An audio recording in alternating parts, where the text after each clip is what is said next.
lined up in the bitter cold on Saturday to get a chance to get one of the free tickets to see the president tonight at McCormick Place, a convention center on Lake Michigan.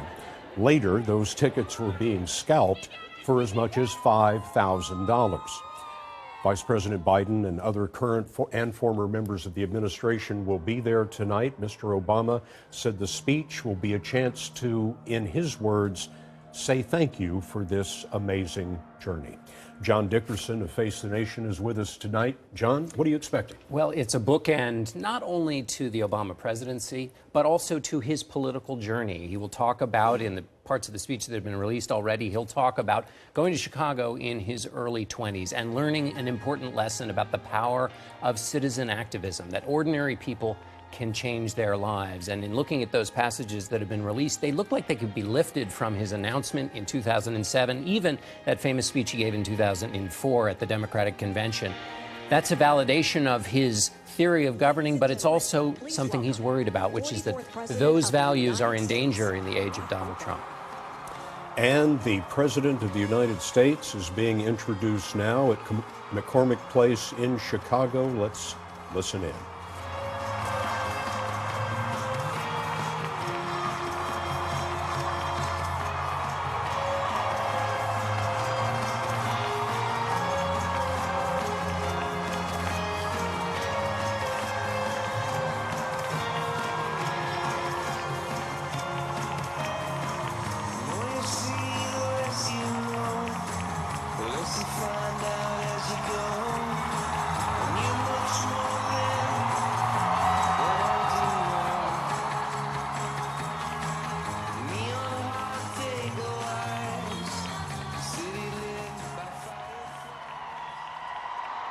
Hello, Chicago.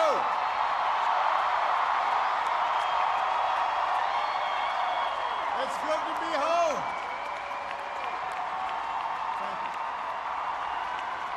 Thank you, everybody. Thank you. Thank you. Thank you.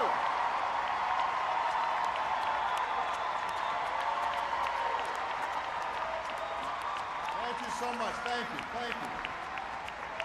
Thank you. It's good to be home. Thank you. Thank you. Thank you.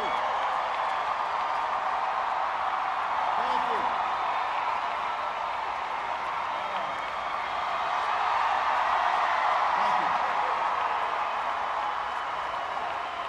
Thanks. All right, everybody sit down. We're on live TV here. I gotta move. Come on.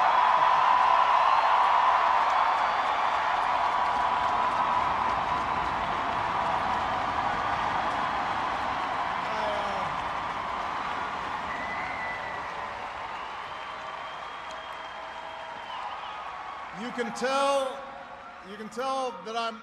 You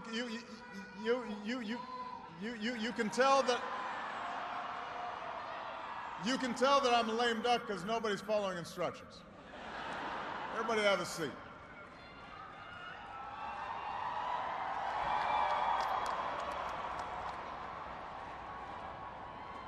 My fellow Americans,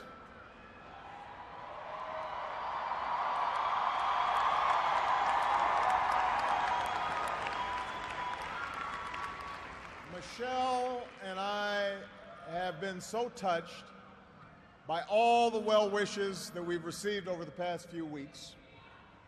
But tonight it's my turn to say thanks.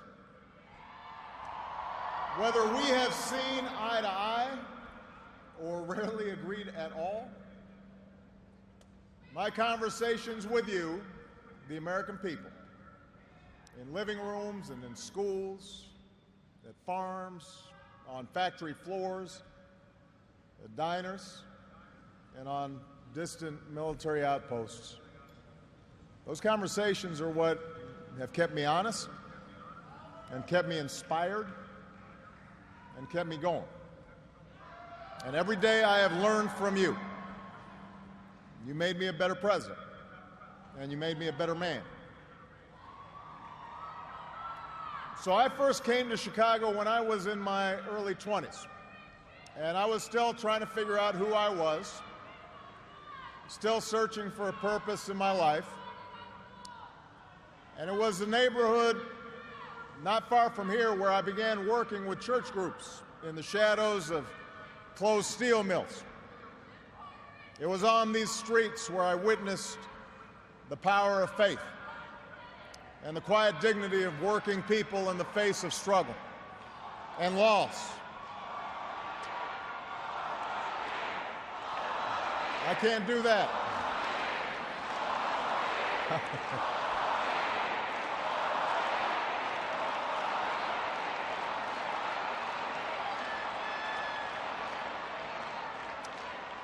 Now, this is where I learned that change only happens when ordinary people get involved and they get engaged and they come together to demand it. After 8 years as your president, I still believe that. And it's not just my belief. It's the beating heart of our American idea, our bold experiment in self-government. It's the conviction that we are all created equal, endowed by our Creator with certain unalienable rights, among them life, liberty, and the pursuit of happiness. It's the insistence that these rights, while self-evident, have never been self-executing. That we, the people, through the instrument of our democracy, can form a more perfect union. What a radical idea. The great gift that our founders gave to us. The freedom to chase our individual dreams through our sweat and toil and imagination, and the imperative to strive together as well to achieve a common good, a greater good. For 240 years, our nation's call to citizenship has given work and purpose to each new generation. It's what led patriots to choose republic over tyranny, pioneers to trek west, slaves to brave that makeshift railroad to freedom. It's what pulled immigrants and refugees across oceans and the Rio Grande. It's what pushed women to reach for the ballot. It's what powered workers to organize. It's why GIs gave their lives at Omaha Beach and Iwo Jima, Iraq, and Afghanistan. And why men and women from Selma to Stonewall were prepared to give theirs as well. So that's what we mean when we say America's exceptional. Not that our nation's been flawless from the start, but that we have shown the capacity to change and make life better for those who follow. Yes, our progress has been uneven. The work of democracy has always been hard. It's always been contentious. Sometimes it's been bloody. For every 2 steps forward, it often feels we take 1 step back.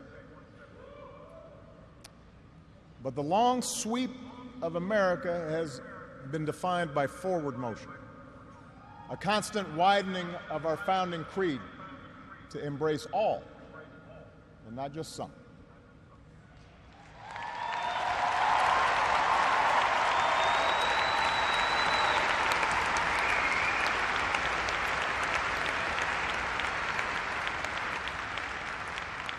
If I had told you 8 years ago that America would reverse a Great Recession, reboot our auto industry, and unleash the longest stretch of job creation in our history,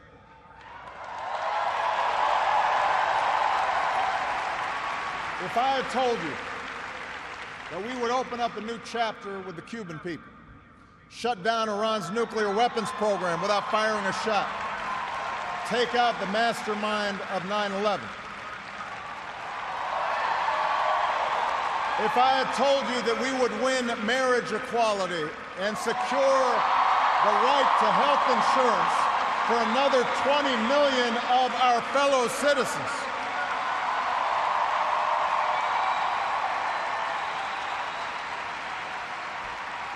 if I had told you all that, you might have said our sights were set a little too high. But that's what we did. That's what you did. You were the change. You answered people's hopes, and because of you, by almost every measure, America is a better, stronger place than it was when we started.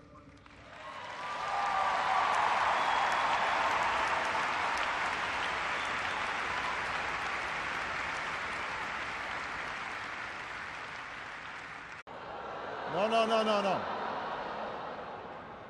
The peaceful transfer of power from one freely elected president to the next.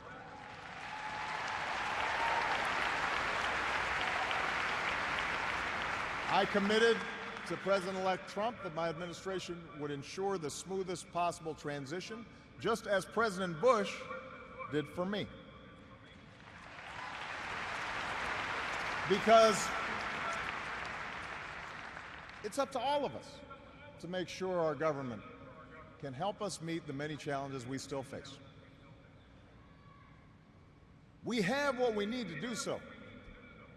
We have everything we need to meet those challenges. After all, we remain the wealthiest, most powerful, and most respected nation on earth. Our youth, our drive, our diversity and openness, our boundless capacity for risk and reinvention means that the future should be ours. But that potential will only be realized if our democracy works. Only if our politics better reflects the decency of our people. Only if all of us, regardless of party affiliation or particular interests, help restore the sense of common purpose that we so badly need right now. And that's what I want to focus on tonight: the state of our democracy.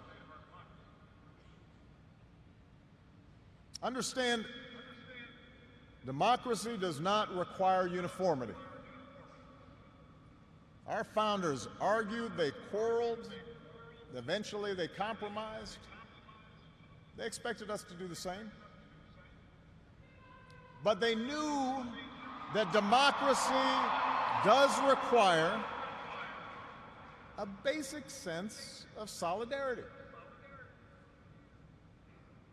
The idea that for all our outward differences, we're all in this together, that we rise or fall as one.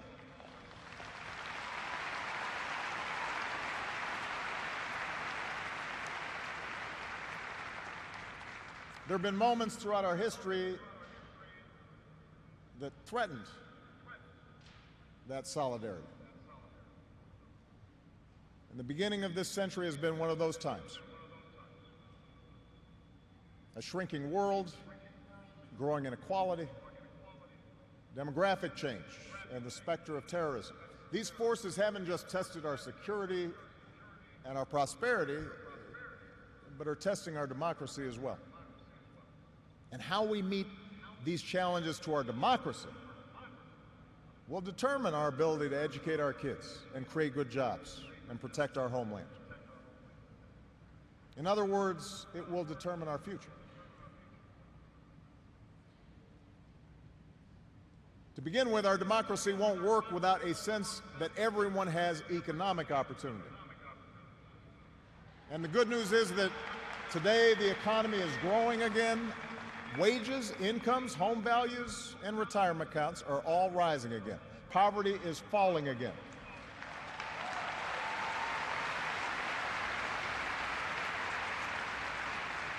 The wealthy are paying a fair share of taxes, even as the stock market shatters records. The unemployment rate is near a 10-year low. The uninsured rate has never, ever been lower.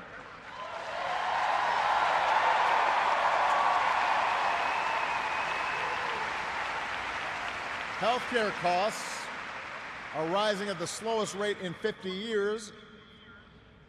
And I've said, and I mean it, if anyone can put together a plan that is demonstrably better than the improvements we've made to our healthcare system that covers as many people at less cost, I will publicly support it.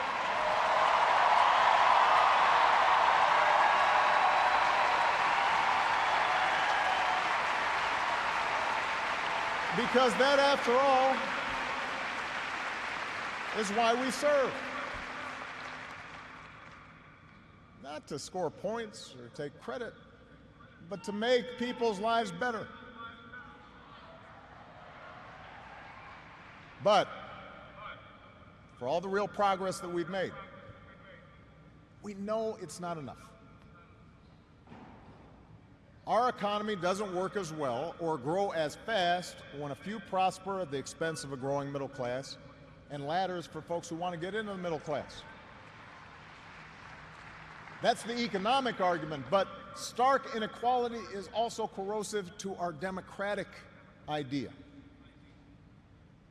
While the top 1% has amassed a bigger share of wealth and income, too many of our families in inner cities and in rural counties have been left behind. The laid-off factory worker, the waitress or healthcare worker who's just barely getting by and struggling to pay the bills, convinced that the game is fixed against them, that their government only serves the interests of the powerful. That's a recipe for more cynicism and polarization in our politics. Now, there are no quick fixes to this long-term trend. I agree, our trade should be fair and not just free. But the next wave of economic dislocations won't come from overseas. It will come from the relentless pace of automation that makes a lot of good middle-class jobs obsolete.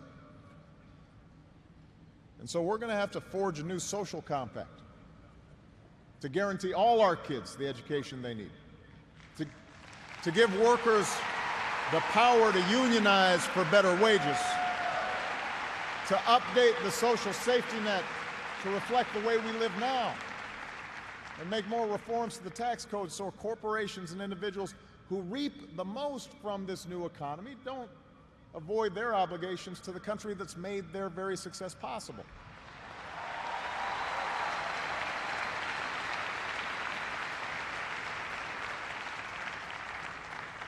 We can argue about how to best achieve these goals, but we can't be complacent about the goals themselves. For if we don't create opportunity for all people, the disaffection and division that has stalled our progress will only sharpen in years to come. There's a second threat to our democracy, and this one is as old as our nation itself. After my election, there was talk of a post-racial America. And such a vision, however well-intended, was never realistic. Race remains a potent and often divisive force in our society. Now, I've lived long enough to know that race relations are better than they were 10 or 20 or 30 years ago, no matter what some folks say. You can see it not just in statistics, you see it in the attitudes of young Americans across the political spectrum. But we're not where we need to be. And all of us have more work to do. If every economic issue is framed as a struggle between a hardworking white middle class and an undeserving minority, then workers of all shades are going to be left fighting for scraps while the wealthy withdraw further into their private enclaves.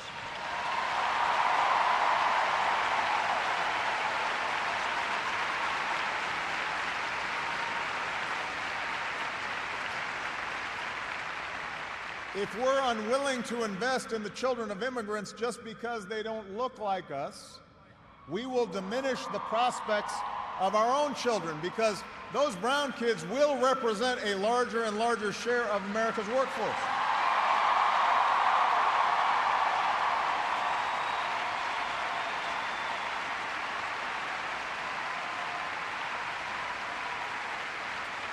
And we have shown that our economy doesn't have to be a zero-sum game.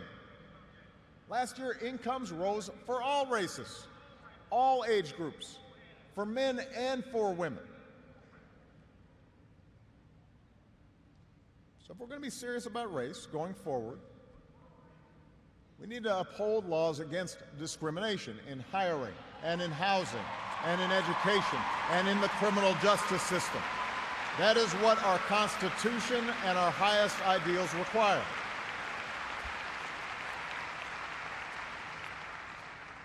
But laws alone won't be enough. Hearts must change. They won't change overnight.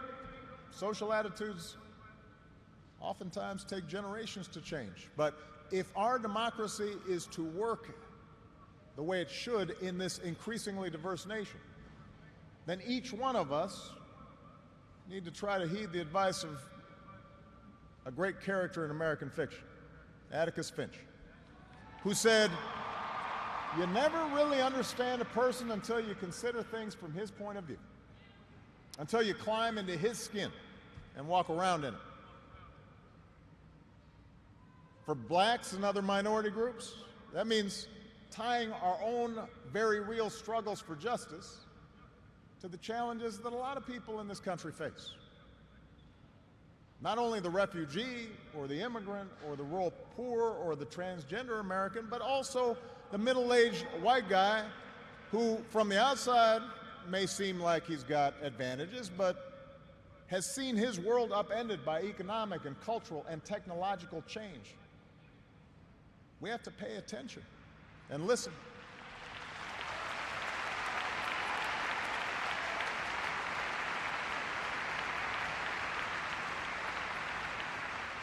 For white Americans, it means acknowledging that the effects of slavery and Jim Crow didn't suddenly vanish in the 60s.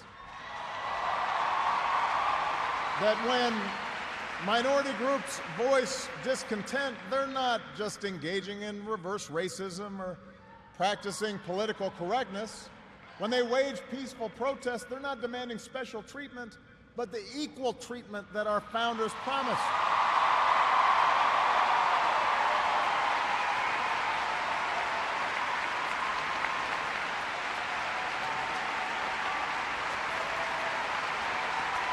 For native-born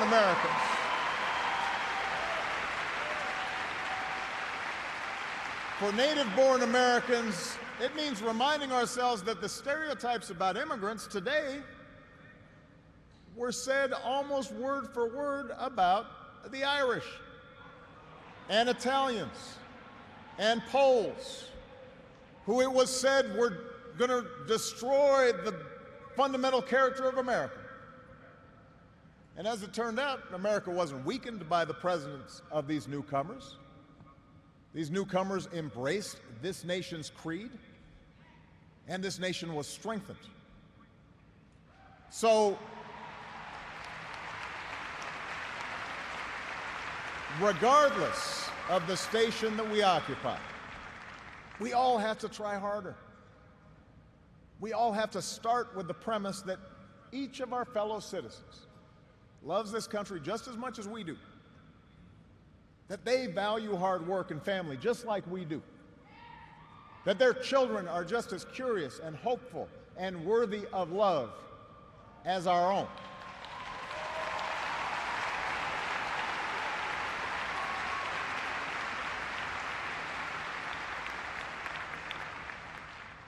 And that's not easy to do. For too many of us, it's become safer to retreat into our own bubbles, whether in our neighborhoods or on college campuses or places of worship, or especially our social media feeds. Surrounded by people who look like us and share the same political our assumptions. And the rise of naked partisanship and increasing economic and regional stratification, the splintering of our media into a channel for every taste, all this makes this great sorting seem natural, even inevitable. And increasingly, we become so secure in our bubbles that we start accepting only information, whether it's true or not, that fits our opinions, instead of basing our opinions on the evidence that is out there.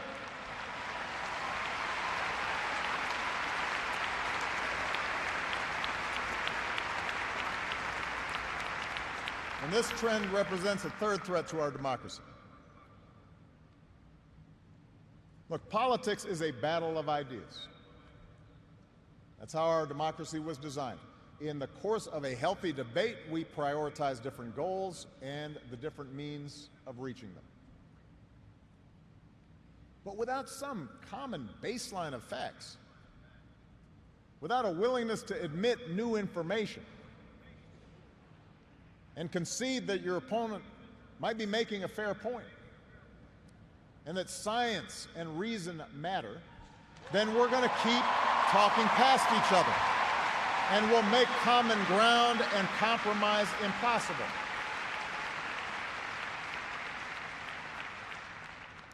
And isn't that part of what so often makes politics dispiriting?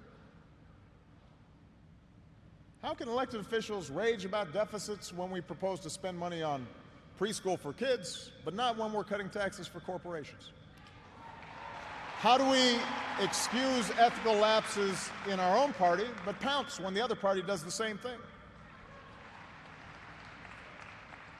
It's not just dishonest, this selective sorting of the facts. It's self-defeating. Because, as my mom used to tell me, reality has a way of catching up with you.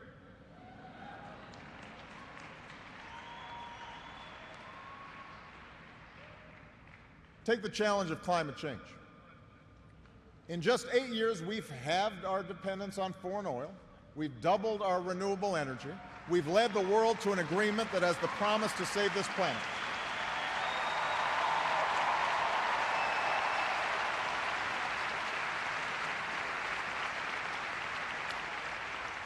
But without bolder action, our children won't have time to debate the existence of climate change. They'll be busy dealing with its effects. More environmental disasters, more economic disruptions, waves of climate refugees seeking sanctuary. Now, we can and should argue about the best approach to solve the problem. But to simply deny the problem not only betrays future generations, it betrays the essential spirit of this country, the essential spirit of innovation and practical problem solving that guided our founders.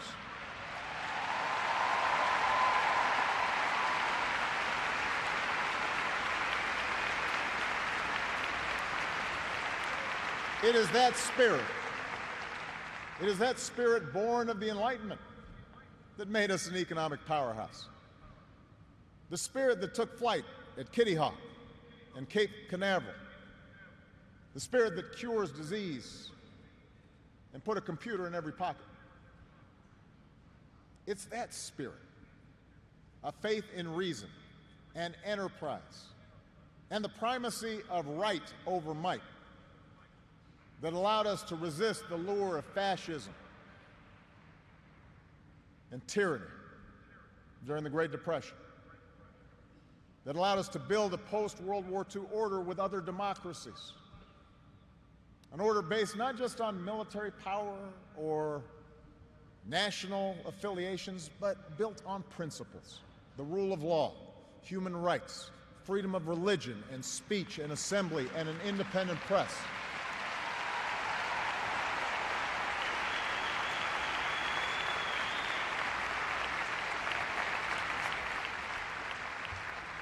That order is now being challenged. First, by violent fanatics who claim to speak for Islam. More recently, by autocrats in foreign capitals who see free markets and open democracies and civil society itself as a threat to their power. The peril each poses to our democracy is more far-reaching than a car bomb or a missile. They represent the fear of change, the fear of people who look or speak or pray differently, a contempt for the rule of law that holds leaders accountable, an intolerance of dissent and free thought, a belief that the sword or the gun or the bomb or the propaganda machine is the ultimate arbiter of what's true and what's right.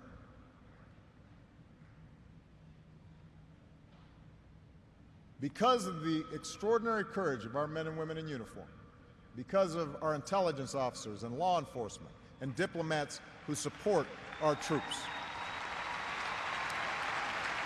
no foreign terrorist organization has successfully planned and executed an attack on our homeland these past 8 years. And although Boston and Orlando and San Bernardino and Fort Hood remind us of how dangerous radicalization can be, our law enforcement agencies are more effective and vigilant than ever. We have taken out tens of thousands of terrorists, including bin Laden.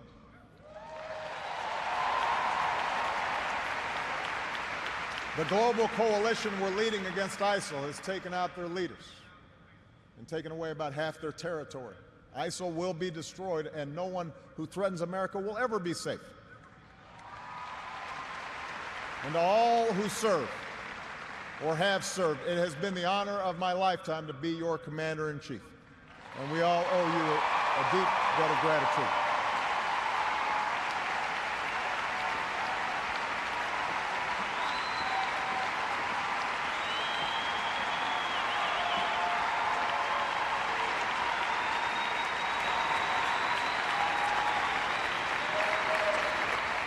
But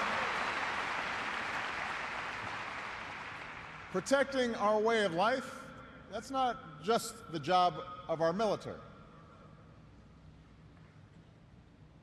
Democracy can buckle when it gives in to fear. So just as we, as citizens, must remain vigilant against external aggression, we must guard against a weakening of the values that make us who we are. And that's why, for the past 8 years, I've worked to put the fight against terrorism on a firmer legal footing. That's why we've ended torture, worked to close Gitmo, reformed our laws governing surveillance to protect privacy and civil liberties.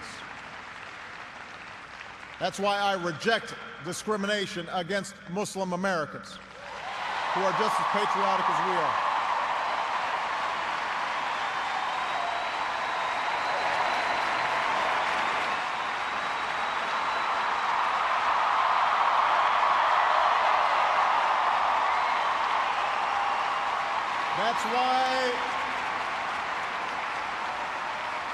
That's why we cannot withdraw.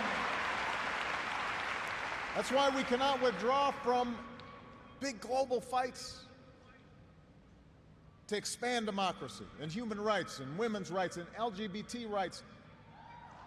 No matter how imperfect our efforts, no matter how expedient ignoring such values may seem, that's part of defending America.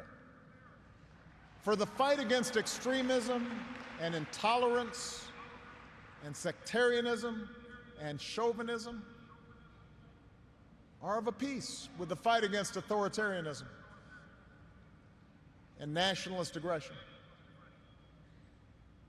If the scope of freedom and respect for the rule of law shrinks around the world, the likelihood of war within and between nations increases.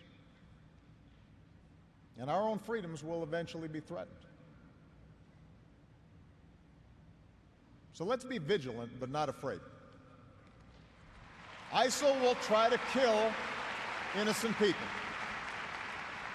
but they cannot defeat America unless we betray our Constitution and our principles in the fight.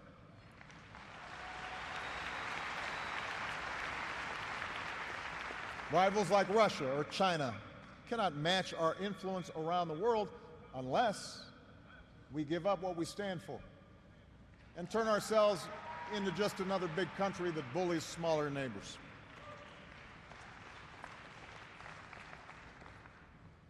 Which brings me to my final point. Our democracy is threatened whenever we take it for granted. All of us, regardless of party, should be throwing ourselves into the task of rebuilding our democratic institutions. When voting rates in America are some of the lowest among advanced democracies, we should be making it easier, not harder, to vote.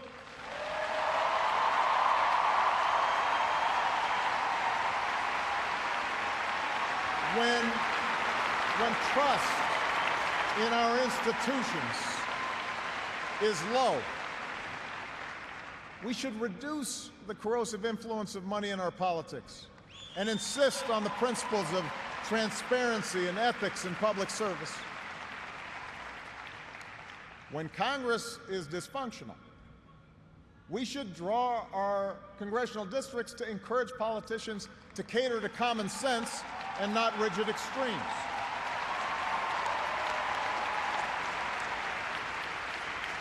But remember, none of this happens on its own. All of this depends on our participation, on each of us accepting the responsibility of citizenship, regardless of which way the pendulum of power happens to be swinging. Our Constitution is a remarkable, beautiful gift. But it's really just a piece of parchment. It has no power on its own. We, the people, give it power. We, the people, give it meaning with our participation and with the choices that we make and the alliances that we forge, whether or not we stand up for our freedoms, whether or not we respect and enforce the rule of law. That's up to us. America's no fragile thing, but the gains of our long journey to freedom are not assured. In his own farewell address, George Washington wrote that self-government is the underpinning of our safety, prosperity, and liberty. But from different causes and from different quarters, much pains will be taken to weaken in your minds the conviction of this truth. And so we have to preserve this truth with jealous anxiety that we should reject the first dawning of every attempt to alienate any portion of our country from the rest, or to enfeeble the sacred ties that make us one.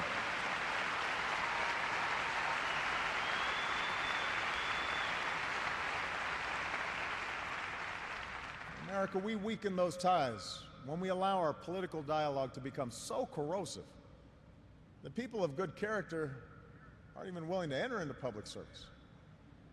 So coarse with rancor that Americans with whom we disagree are seen not just as misguided, but as malevolent. We weaken those ties when we define some of us as more American than others, when we write off the whole system as inevitably corrupt, and when we sit back and blame the leaders we elect without examining our own role in electing them.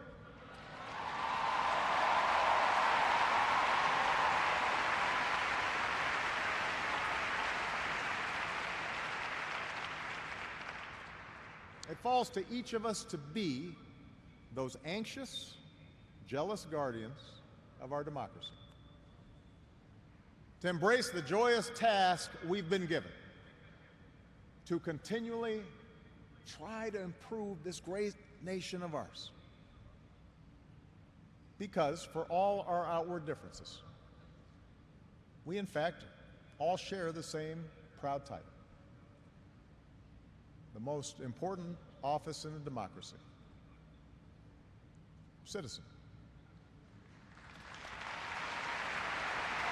Citizen.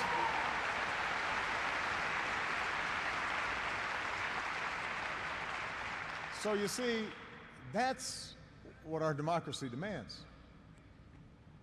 It needs you. Not just when there's an election, not just when your own narrow interest is at stake, but over the full span of a lifetime. If you're tired of arguing with strangers on the internet, try talking with one of them in real life.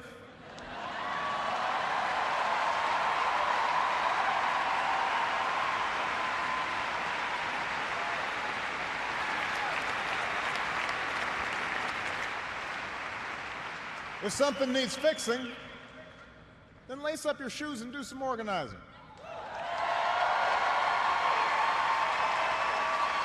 If you're disappointed by your elected officials, grab a clipboard, get some signatures, and run for office yourself.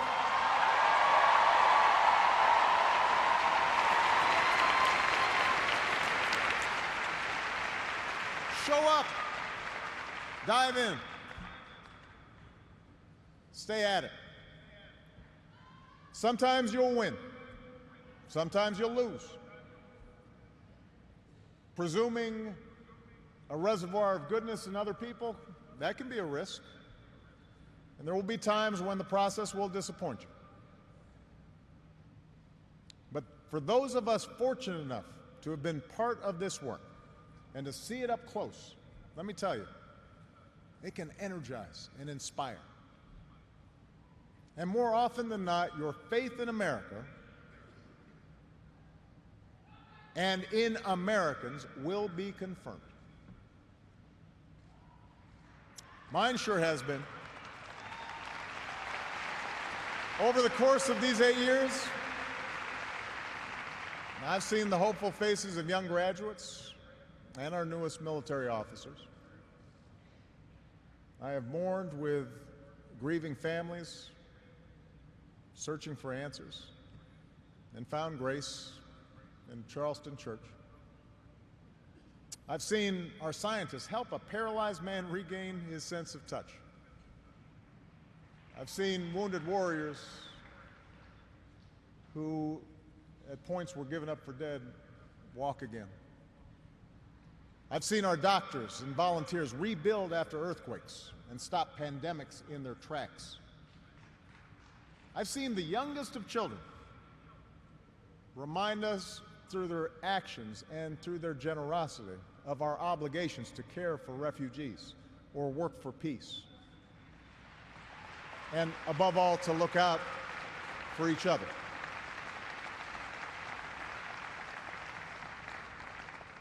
So that faith that I placed all those years ago, not far from here, in the power of ordinary Americans to bring about change,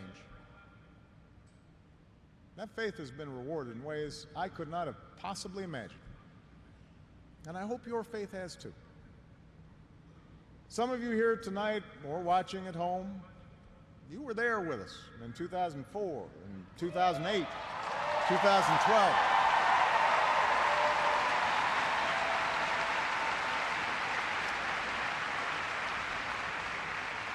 Maybe you still can't believe we pulled this whole thing off. Let me tell you, you're not the only ones. Michelle,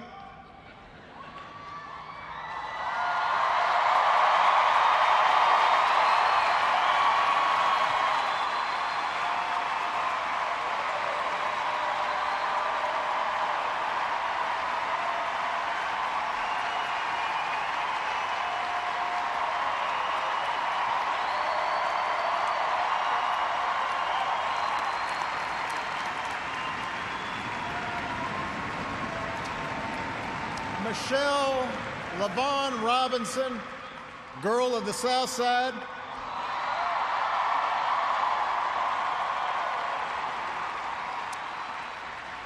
For the past 25 years, you have not only been my wife and mother of my children, you have been my best friend.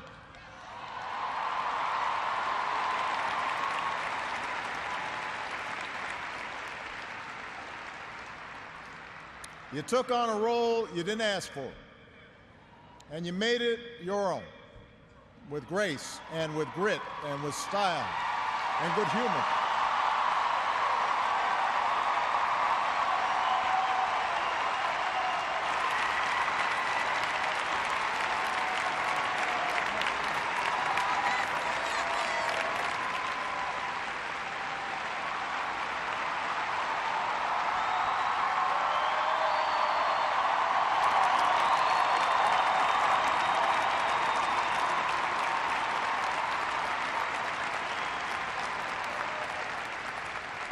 You made the White House a place that belongs to everybody.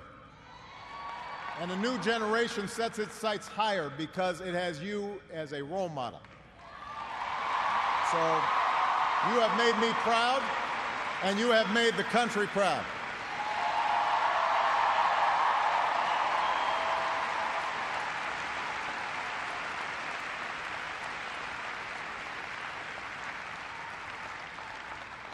Malia and Sasha, under the strangest of circumstances, you have become two amazing young women. You are smart and you are beautiful, but more importantly, you are kind and you are thoughtful and you are full of passion. And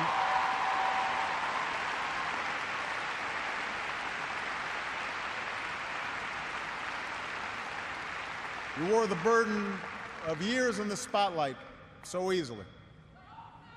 Of all that I have done in my life, I am most proud to be your dad.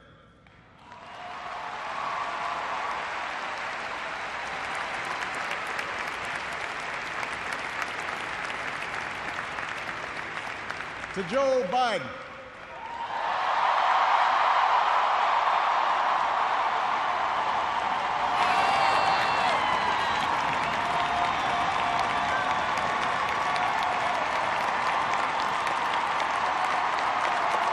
the scrappy kid from Scranton who became Delaware's favorite son. You were the first decision I made as a nominee, and it was the best. Not just because you have been a great vice president, but because in the bargain I gained a brother. And we love you and Jill like family, and your friendship has been one of the great joys of our lives.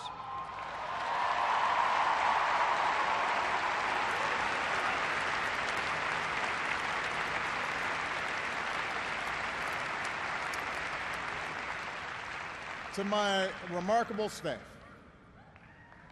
for 8 years, and for some of you a whole lot more, I have drawn from your energy. And every day I try to reflect back what you displayed: heart and character and idealism. I've watched you grow up, get married, have kids, start incredible new journeys of your own. Even when times got tough and frustrating, you never let Washington get the better of you. You guarded against cynicism. And the only thing that makes me prouder than all the good that we've done is the thought of all the amazing things that you are going to achieve from here.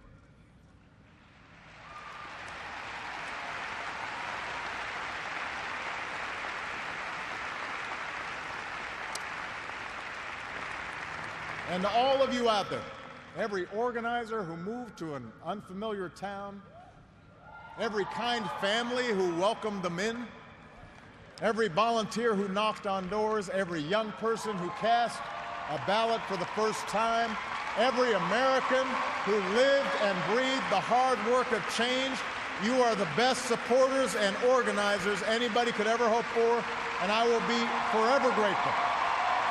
because you did change the world. You did.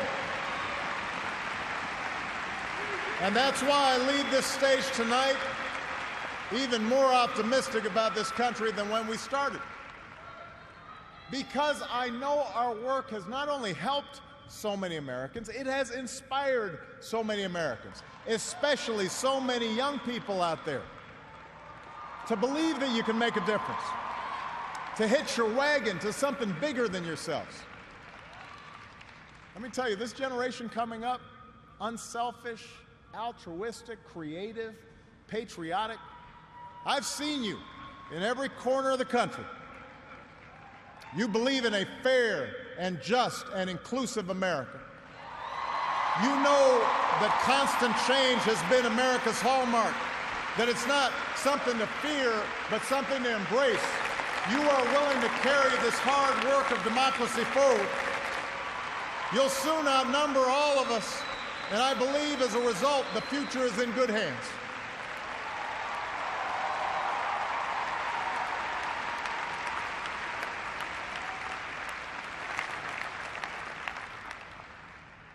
My fellow Americans, it has been the honor of my life to serve you. I won't stop.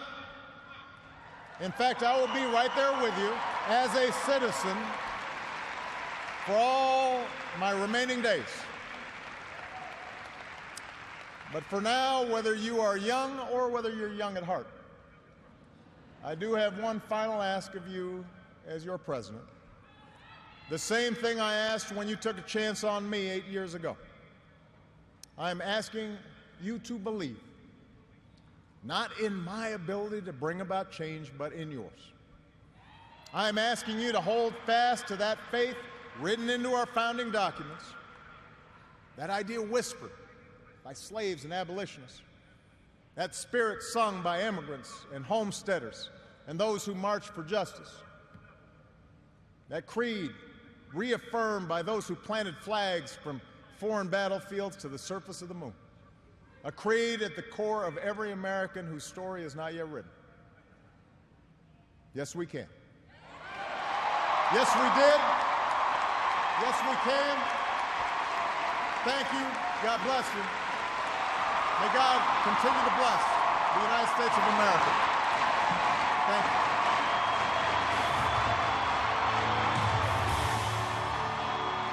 President Barack Obama's final address to the American people as president at McCormick Place in Chicago, his hometown. There'll be more about the president's address on your local news on this CBS station, of course on our 24-hour streaming news service, CBSN, and first thing tomorrow on CBS This Morning.